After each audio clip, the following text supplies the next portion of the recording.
नमस्कार मित्रांनो, welcome back in the world of Ayurveda Marathi. आपण आज संहितामधील जे काही क्वेश्चन्स आपल्याला कशा प्रकारे तयार करायचे, म्हणजे पहिल्या चॅप्टर मध्ये काय काय वाचायचे, दुसऱ्यामध्ये काय काय वाचायचे.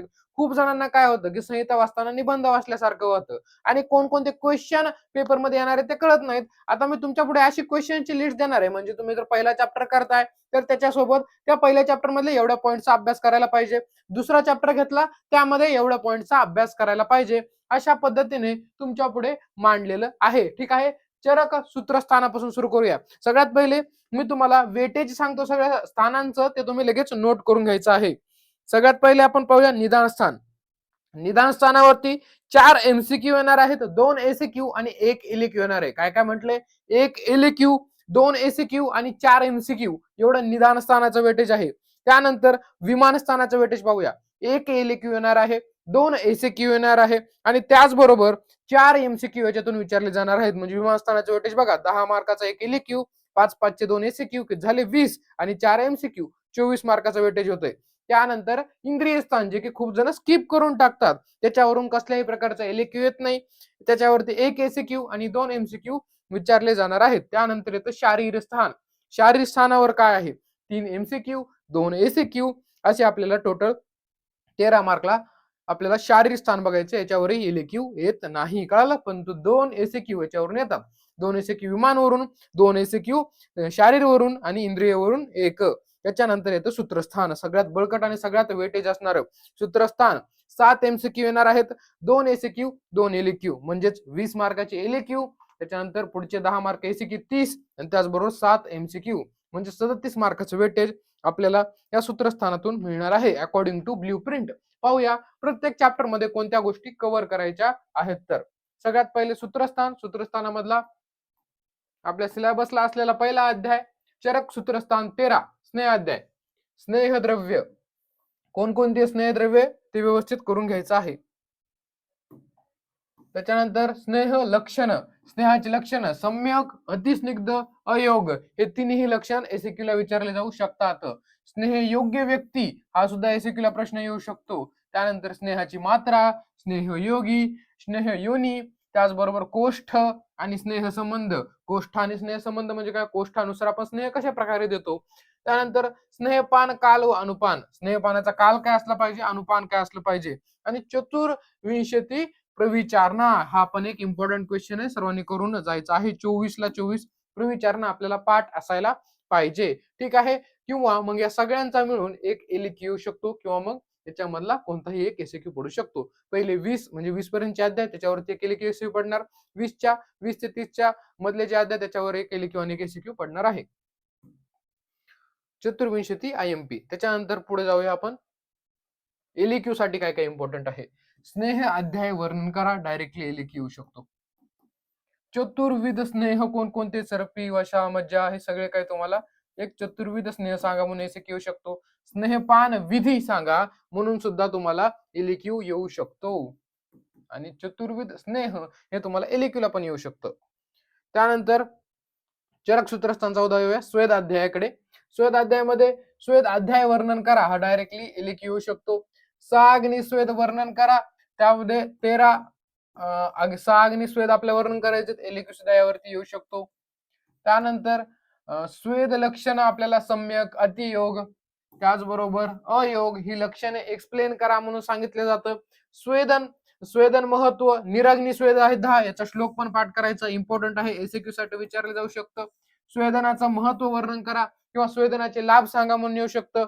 त्यानंतर स्वेदन योग्य व्यक्ती कोण आहे याच्याविषयी तुम्हाला एसक्यू किंवा एलक्यू विचारलं जाऊ शकतो. किंवा पुढे तुम्हाला जेनताक स्वेद कोणता आहे ह्याच्यासाठी तुम्हाला एसक्यू येऊ शकतो वेगळा. इम्पॉर्टंट कोणता आहे? जेनताक स्वेद. हे सहाग्नी स्वेद ते 13 प्रकार आहेत, त्याच्यामधला प्रकार आहे चरक सूत्रस्थान. त्याच्यानंतर आपण पाहूया 15 मध्ये वमन विधी वर्णन करा म्हणून तुम्हाला येऊ शकतो. किंवा मग संसर्जन क्रम सांगा म्हणून येऊ शकतो एसक्यू. वमन योग्य लक्षण हे विचारले जाऊ शकतं. मग हीन, अति, सम्यक हे त्याच्यामध्ये सर्वात जास्त इम्पॉर्टंट पार्ट आहे. हीन, अति आणि सम्यक योग. त्यानंतर पुढे 16वा अध्याय पाहूया. 16वा अध्यायामध्ये बघा सगळ्यात महत्वाचा पार्ट, एसक्यू साठी सगळ्यात महत्वाचा पार्ट, स्वभाव परमोवाद. हा खूप जास्त फेमस क्वेश्चन आहे, खूप खूप खूप फेमस क्वेश्चन आहे. याच्यावरती क्वेश्चन येऊ शकतो, सर्वांनी रीड करून घ्यायचंय. काय आहे स्वभाव परमोवाद. त्यानंतर पुढे संशोधन व्याख्या, महत्व स्पष्ट करा. संशोधनाची व्याख्या पाहायची आणि संशोधनाचं महत्व काय आहे. बहुदोष लक्षण वर्णन करायचंय. बहुदोष लक्षण काय असतं, विरेचनाचे हिन योग आणि अतियोग सांगायचे आणि चिकित्साची व्याख्या, हे सगळे याच्यामध्ये या 16व्या चॅप्टर मधून विचारलं जाऊ शकतो. स्वभाव परमवाद अति अति इम्पॉर्टंट. त्यानंतर 17वा कियंत शीर्षीय अध्याय वर्णन करा. 17वा डायरेक्टली अध्याय वर्णन करा म्हणून लिहिलं येऊ शकतो, किंवा शिरोरोग व हृदयरोग याचे निदान आणि लक्षण येऊ शकतात. ओज वर्णन करा म्हणून येऊ शकतं. मधुमेह आणि त्याच्या 7 पीडका कोणता आहे तुम्हाला टाइप्स माहित असायला पाहिजे. आणि दोषगती, प्राकृत आणि विकृत माहित असायला पाहिजे, वात पित्त कफ. त्यानंतर 18वा अध्याय सूत्रस्थानातला स्थानिक शोथ प्रकार वर्णन करा. शोथाचे प्रकार वर्णन करा म्हणून सांगितले, सोपं. निज आणि आगंतुक शोथ काय असतं सांगायचंय. आणि त्रिविध शोथ इम्पॉर्टंट. त्रिविध शोथ कारण, लक्षण, संप्राप्ती विचारली जाऊ शकते. प्राकृत दोषांचे काय काय कार्य आहे, वाताचं प्राकृत असल्यानंतर काय काम आहे, प्राकृत पित्ताचं काय काम आहे, प्राकृत कफाचं काय काम आहे, त्याच्यामध्ये विचारलं जातं. रोगाचे साध्य असाध्य, रोगांचे जी साध्यता आहे असाध्यता आहे त्याबद्दल ही या 18व्या अध्यायात विचारलं जाईल. त्याच्यानंतर 19वा अध्याय निज व आगंतुक रोग संबंध, ठीक आहे, याची जी संख्या आहे त्याच्यावरती एमसीक्यू विचारला जातो. 20वा अध्याय पाहूया, निज आगंतुक रोग आणि त्याची कारणे. काय म्हटलं 20व्या अध्यायात, निज आगंतुक रोग काय आहे, त्याची कारण. वात पित्त कफ याची स्थान विचारली जाऊ शकतात. एमसीक्यू साठी खूप जास्त इम्पॉर्टंट आहे, ते बेसिक आहे फर्स्ट इयरचं. सामान्य व नानात्मक भेद याच्यावरती एसक्यू येतो शॉर्ट नोट वरती. इम्पॉर्टंट आहे, खूप वेळा खूप जणांना हे बेसिक माहित नसतं आणि याच्यावरती एसक्यू पडून जातं. सामान्य आणि नानात्मक भेद काय आहेत तर. त्यानंतर त्रिदोष, आत्मरूप, तिन्ही दोषांचे आत्मरूप, कार्य आणि चिकित्सा सूत्र हे आपल्याला माहित असायला पाहिजे. 21वा अध्याय. आता 20च्या आधी काय होतं, एक एसक्यू एक एलक्यू येऊन जातो एवढ्या मागच्या पाठवरती. स्नेहाध्याय, स्वेदाध्याय व मनाचे सम्यक योग अतियोग अति इम्पॉर्टंट. त्याच्यानंतर तुम्हाला स्वभावपरमवाद हे अति इम्पॉर्टंट झाले. त्याच्यानंतर अष्टनिंदित पुरुष 21वा. अष्टनिंदित पुरुष कोणते याच्यावरती एसक्यू येऊ शकतो. अतिस्थूल, मग त्याची व्याख्या. अतिस्थूल ह्या व्यक्तीवरती डायरेक्ट लिहू शकतो की त्याची व्याख्या सांगा, परिणाम सांगा, कारणे, दोष, चिकित्सा आणि त्याचबरोबर त्रिसूत्री. त्यानंतर पुढे अतिकृष व्यक्तीची व्याख्या, परिणाम आणि लक्षणाची कारणे. स्थूल बघायला गेलं तर जास्त आयएमपी आहे. त्याच्यानंतर अपतर्पण व संतर्पणाची चिकित्सा लिहा, याच्यापैकी कोणती एकाची येऊ शकते. हा अध्याय महत्वाचा आहे, याच्यावरून क्वेश्चन पडणार म्हणजे पडणार. मग एसक्यू पडेल नाही एलक्यू पडेल, काहीतरी पडणार म्हणजे पडणार. निद्राचे महत्व, निद्राचे प्रकार, निद्राचे वर्णन करा, असे प्रश्न येऊ शकतात. 22वा अध्याय आता लंघन आणि भ्रूण काय असतं एक्सप्लेन करा. त्याचबरोबर षड उपक्रम एक्सप्लेन करा. हे तर एकदम बेसिक गोष्टी फर्स्ट इयरला पण होत्या, त्यामुळेच त्या विचारल्या जातात. षडकर्म स्पष्ट करा, सेम क्वेश्चन. लंघन बृहन अध्याय वर्णन करा. लंघन बृहन जो अध्याय आहे डायरेक्टली लिहिला येऊ शकतो. षडकर्म द्रव्याचे गुण, प्रकार, योग्य व्यक्ती, सम्यक योग, अतियोग आणि त्याचा प्रयोग आपल्याला विचारला जाऊ शकतो षडकर्मांचा. त्यानंतर पुढे 23वा अध्याय संतर्पणीय अध्याय वर्णन करा. डायरेक्टली लिहिला येऊ शकतो, संतर्पणीय अध्याय सांगा. किंवा मग संतर्पणजन्य रोगाची कारणे, रोगांची चिकित्सा लिहा. हे इम्पॉर्टंट क्वेश्चन झाला. दोन्ही संतर्पण आणि अपतर्पण, त्याचे रोग, रोगांची चिकित्सा आणि सिद्धांत तुम्हाला विचारला जाऊ शकतो. त्याच्यानंतर सद्य क्षीण व चिरक्षीण चिकित्सा सूत्र वर्णन करा. एवढं इम्पॉर्टंट नाहीये, पण जास्त इम्पॉर्टंट संतर्पण आणि अपतर्पण. 24वा रक्तदृष्टीचे हेतू, व्याधी, चिकित्सा. त्याच्यामध्ये काय विचारलं जातं, रक्तदृष्टी, त्याचे हेतू कारण काय आहेत, व्याधी काय आणि चिकित्सा वर्णन केलेली आहे. रक्तज्विकार सगळेच. शुद्ध रक्त व शुद्ध रक्त युक्त पुरुष वर्णन करा म्हणून येऊ शकतो. बघा असे क्लिनिकल प्रश्न जास्त विचारले जातात. मद, मूर्छा, संन्यास या तिघांचीही आपल्याला संप्राप्ती, प्रकार, लक्षण वर्णन करा म्हणून क्वेश्चन येऊ शकतो. त्या पद्धतीने या 24व्या अध्यायाचा वापर करायचा आहे, अभ्यास करायचा आहे आणि संन्यासाची चिकित्सा सुद्धा करायची आहे. आता 25वा अध्याय आपण पाहणार आहोत. मी काय देतोय ते तुम्हाला प्रत्येक अध्याय घेतल्यानंतर त्याच्यातलं काय काय वाचायचं आहे या गोष्टी देत आहे. कारण तुम्ही पुस्तक पुढे ठेवलं की निबंधासारखं पाहता, निबंधासारखं न पाहता त्याच्यामध्ये क्वेश्चन मध्ये तोडायचं त्याला आणि अशा पद्धतीने अभ्यास करायचा. याच्या बाहेरचा क्वेश्चन दिसणे तुम्हाला अवघड आहे. आहाराचे आता 25वा आहाराचे वर्गीकरण आणि हितकर आहार लिहा. आहाराचे वर्गीकरण लिहायचंय आणि हितकर आहार काय ते सांगायचंय. पथ्य व्याख्या लिहा आणि त्याचे महत्व स्पष्ट करा. हितकर आहार व अहितकर आहार याचे वर्णन करा. आणि 26वा अध्याय काय, याच्यामध्ये सगळ्याचं सगळं द्रव्य गुण इथे आहे, पराधी गुणावरती येऊ शकतो. त्याचबरोबर त्याच्यामध्ये रस, गुण, ज्ञान, पंचभौतिकत्व येऊ शकतं, कर्म, द्रव्य याच्यावरती येऊ शकतो. विपाक एवढं त्याच्यामध्ये डिटेलमध्ये नाहीये, पण आला तर द्रव्यगुण मधून आपण लिहू शकतो. विपाक, वीर्य, प्रभाव. त्यानंतर त्याच्यामध्ये सर्वात महत्वाचं मला असं वाटतं की विरुद्ध आहार हा 26व्या अध्यायामध्ये येतो, तो व्यवस्थित करायचा. विरुद्ध आहार आणि त्याचे टाइप्स, विरुद्ध आहाराचे डेफिनेशन सुद्धा. काय आहे विरुद्ध आहाराचे डेफिनेशन? विरुद्ध आहार असा आहार जो आहार घेतल्याने दोष स्वस्थानातून काय होतात, विचलित होतात, परंतु ते शरीराच्या बाहेर पडत नाही. त्याला काय म्हणतो आपण? त्याला म्हणत असतो विरुद्ध आहार. मग त्याचे जे 16 टाइप्स आहेत ते सगळे लक्षात असायला पाहिजे. मात्रा विरुद्ध त्याची पूर्ण मेट्रिक पण दिलेली आहे आपल्या ऍपच्या लेक्चर मध्ये, 26वा अध्याय. ठीक आहे, त्याच्यामुळे व्यवस्थित करा विरुद्ध आहार आणि त्याचे टाइप्स. 27 बघा, मंडपेया विलेपी लाभ, अंतरिक्ष, जलगुण व लाभ, अनुपान काय आहे याचं वर्णन करा, याच्यावरती येऊ शकतो. 28 बघा, दोष शाखागत व कोष्ठगत होण्याची कारणे. सिंपल क्वेश्चन येऊ शकतो की दोष जे आहेत ते कोष्ठातून शाखाकडे किंवा शाखाकडून कोष्ठाकडे का होऊ शकतात, याचे कारण विचारले जातात. धातुजन्य विकार कोणते, धातुजन्य विकाराची चिकित्सा काय आहे, आणि पथ्य अपथ्य वर्णन करा. 29वा शॉर्ट नोट येऊ शकतं, दश प्राणायतन. बघा हा इम्पॉर्टंट चालू झाला इथून. हे चारही एसीक्यू डायरेक्ट लिहू शकतात. दश प्राणायतन. आणि आपल्याला हे एकदम वाटतात की आपल्या सिलेबस मध्येच आहे की नाही, की प्राण, भिसर, वैद्य याच्यावरती येऊ शकतो. त्यानंतर याच्या तिन्ही पैकी, ह्या चारही पैकी एकावर एक एसीक्यू येण्याचे मोस्ट चान्सेस आहेत. रोग, भिसर, वैद्य किंवा छद्मच्छर, वैद्य हे प्रश्न विचारले जाऊ शकतो एसीक्यू साठी. 30वा अध्याय बघा, हृदय आणि ओज वर्णन करा.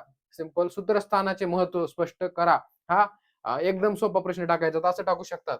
सूत्रस्थानातील चतुष्क वर्णन करा. किती चतुष्क आहेत तर. चतुर्विध आयु वर्णन करा आणि अध्यायाचा अर्थ. अशा प्रकारे याच्यावरून येऊ शकतं. कळतंय? आता जाऊया निदान स्थानाकडे. माहिती ना, सूत्रस्थान कळालं. सर्वात जास्त इम्पॉर्टंट सूत्रस्थान आहे. 2 एसीक्यू, 2 एलक्यू, 7 एमसीक्यू, 37 मार्क जवळपास याच्यातून मिळतात. आणि एवढं व्यवस्थित केलं तरी आपल्याला 30च्या आसपास मार्क पडतात किंवा 25 प्लस मार्क आपल्याला पडू शकतात, जर सूत्रस्थान प्रॉपर केलेलं असेल तर. जेवढे मी क्वेश्चन सांगितले तेवढे व्यवस्थित रीड केले असेल तर. आता निदान स्थान बघा, एमपी निदान स्थान. ज्वर निदान. सगळ्यात पहिले आता ज्वरापासून चालू करूया. निदान स्थानामध्ये निदान, संप्राप्ती, लक्षण, भेद ज्वरासाठी. ठीक आहे, ज्वराचं काय काय विचारले, ज्वराचे हेतू काय आहेत, ज्वराची संप्राप्ती काय आहे, लक्षण, भेद ज्वरासाठी. त्याच्यानंतर निदान पंचक आणि त्याचे महत्व सांगा, असा प्रश्न येऊ शकतो. संप्राप्तीची व्याख्या, प्रकार व महत्व येऊ शकतं. उपशय व त्याचे प्रकार किंवा आगंतुक ज्वर येऊ शकतं. निज ज्वर, स्वतंत्र संप्राप्ती व उष्ण जल महत्व यापैकीच प्रश्न पडणार. मोस्ट आयएमपी हा पहिला क्वेश्चन आहे यातला, परंतु या 6 पैकी याच्या बाहेरचा नाही पडणार. लगभग सारखेच क्वेश्चन याच्यावरती येतात. त्याच्यामुळं निदान पंचक आपल्याला व्यवस्थित माहित असायला पाहिजे. पुढे रक्तपित्त निदान, दुसरा चॅप्टर. रक्तपित्त याची निरुक्ती माहित असायला पाहिजे, पर्याय माहित असायला पाहिजे, महत्वाचं पूर्वरूप, साध्य असाध्यत्व या रक्तपित्ताचं सर्वात जास्त महत्वाचं असतं. ठीक आहे, कारण याला आपण चिकित्सा कशी करतो, विपरीत चिकित्सा करतो. आणि याचे प्रकार हे सर्वात जास्त महत्वाचं आहे. या दोन गोष्टीवरती मोस्ट चान्सेस आहेत की एसीक्यू पडू शकतो रक्तपित्तावरती. याचं साध्य असाध्यत्व सांगा व चिकित्साक्रम पण विचारला जातो, कारण त्याची विपरीत चिकित्सा आहे. साध्य असाध्यता म्हटलं तसंच त्याचप्रमाणे हे एलक्यूला येऊ शकतं एवढं, किंवा एसीक्यू साध्य असाध्यतेवर. प्रतिमार्गहरण चिकित्सा स्पष्ट करा. उपद्रव किंवा गतिभेदानुसार रक्तपित्ताचे प्रकार यापैकीच तुम्हाला येईल. साध्य साध्यत्व आणि प्रकार एवढंच व्यवस्थित करा. आता येऊया गुल्मनिदानाकडे. गुल्मनिदान एलक्यू कसा येऊ शकतो बघा. गुल्माची व्याख्या, त्याचं लक्षण, पूर्वरूप, रूप, संप्राप्ती आणि 6वा आहे प्रकार. एवढ्या गोष्टी एक्सप्लेन करायच्या आहे. ठीक आहे, जेव्हा हे एसएक्यू मध्ये येतो मित्रांनो, तेव्हा आपल्याला याचे प्रकार एवढे डिटेल मध्ये एक्सप्लेन करायची गरज नाही. म्हणजे प्रकारावरच एसएक्यू असेल तर करायचा, परंतु जेव्हा विचारलेले नाहीये तेव्हा डिटेल मध्ये एक्सप्लेन करायची गरज नाहीये, आणि जेव्हा विचारले तेव्हा मात्र डिटेल मध्ये सांगायचं. रक्तज गुल्म, हेतू, लक्षण आणि संप्राप्ती. रक्तज गुल्म इम्पॉर्टंट एसएक्यू. रक्तज गुल्म काय आहे, किंवा एमसीक्यू सुद्धा याच्यावर विचारलं जाऊ शकतं. रक्तज गुल्म खूप जास्त इम्पॉर्टंट, ज्याचं हेतू, लक्षण आणि संप्राप्ती. चिकित्सा सूत्र ऑफ द गुल्म हे विचारणं थोडस कमी शक्यता आहे. प्रमेह निदान. ठीक आहे, प्रमेय निदान.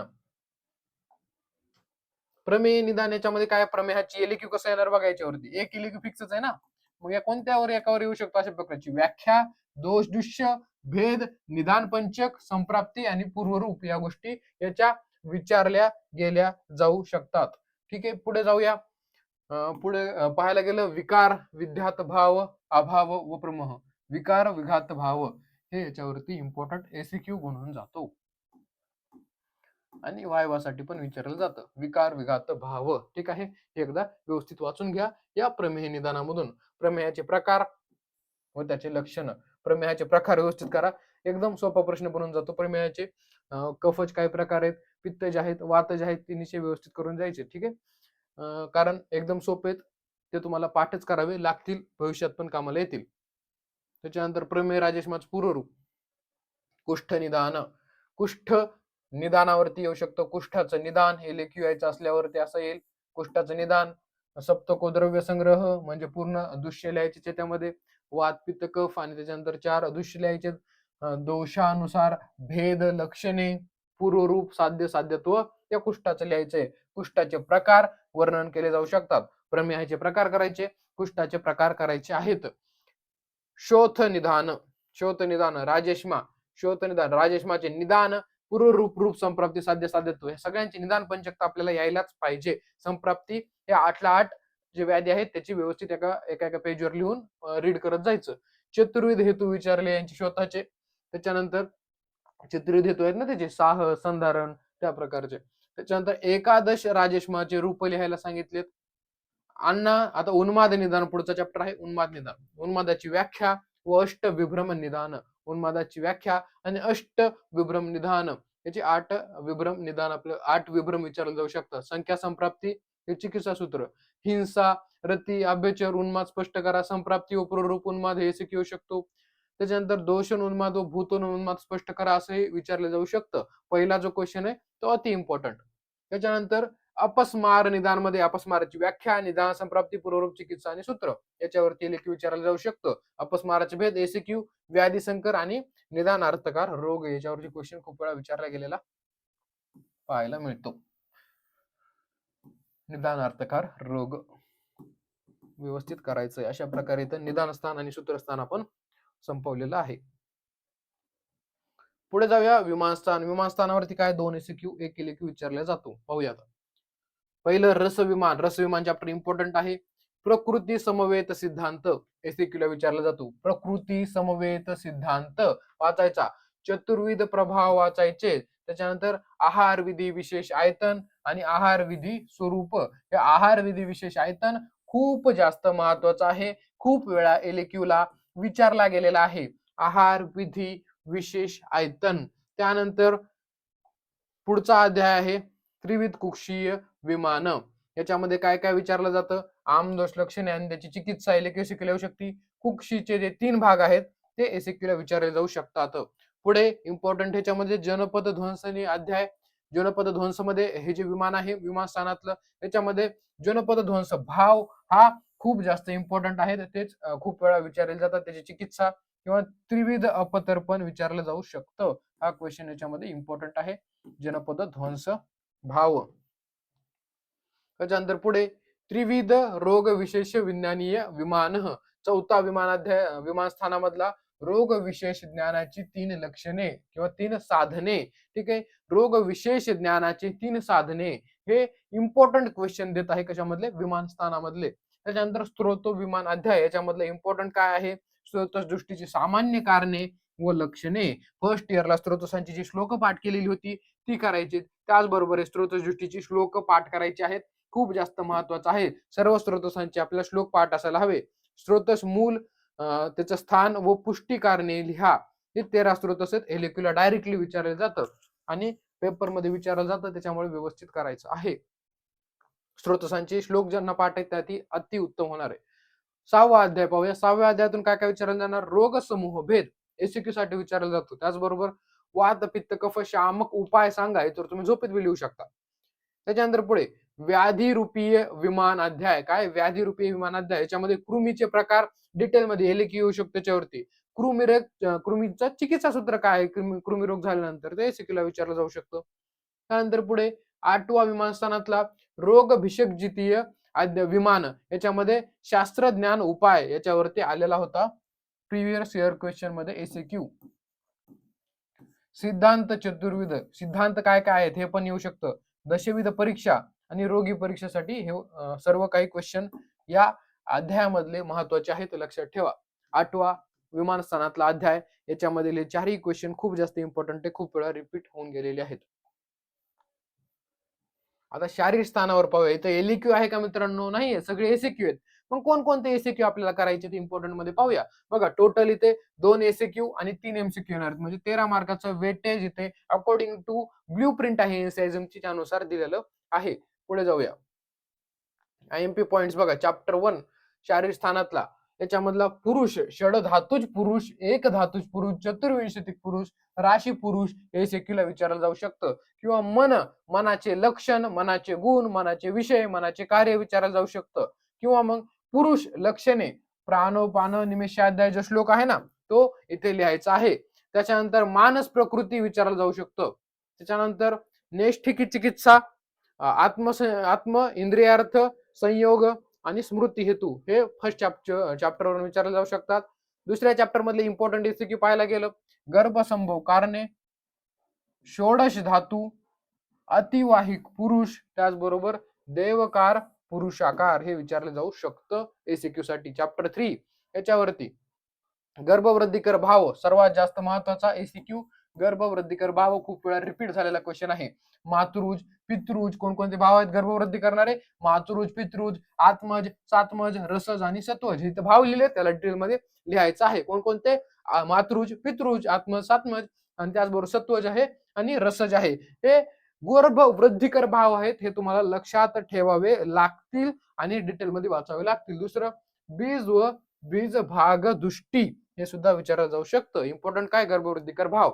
चॅप्टर 4 गर्भाची व्याख्या माहितच असायला पाहिजे. फर्स्ट इयरला भरपूर साऱ्या व्याख्या पाठ केल्या असेल तुम्ही शुक्रशोनीत. त्याच्यानंतर षडधातुत्मक पुरुष, इम्पॉर्टंट, हे पण इम्पॉर्टंट.